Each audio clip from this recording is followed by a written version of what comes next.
আজি গোসাই বিহু মৰাণৰ সমীপৰ পুৰণি বলাই গাঁৱত সোণোৱাল কছাৰীসকলে ঘৰে ঘৰে কৰিছে পৰম্পৰাগত হাইডাং হুঁচৰি চেমনীয়া ডেকা আৰু জ্যেষ্ঠ সকলোৱে একেলগে গাইছে হুঁচৰি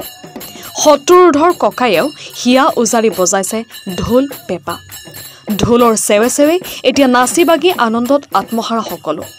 এনেদৰে পহিলা বহাগৰ পৰাই গাঁওখনত ঘৰে ঘৰে কৰিছে পৰম্পৰাগত হাইডাং হুঁচৰি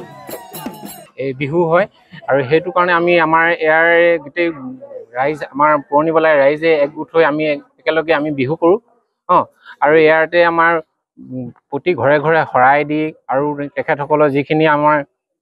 কিবা যদি খোজা থাকে সেইবিলাক আশীৰ্বাদ লৈ আৰু শৰাই দি হেৰি কৰি মেলি সকলোৱে নিজৰ নিজৰ মনোবাঞ্ছা পূৰ্ণ কৰিব লাগে বিয়া আমাৰ এইটো পৰম্পৰাগত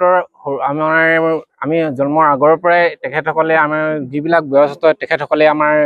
পেপাৰ বাঁহী বজাই থাকে আৰু তেখেতসকলে আমাৰ ইয়াত আহি থাকে প্ৰতিখন ঘৰে ঘৰে আমি হেৰি কৰোঁ হুঁচৰি মাৰোঁ এতিয়া আমাৰ চলি গৈ আছে ক'বলৈ গ'লে এতিয়া আমাৰ পৰম্পৰাগত অনুসৰি সাজ আছে ঘৰে ঘৰে সাজ খাই আমাৰ এতিয়া পৰম্পৰা অনুসৰি সাজটো থাকে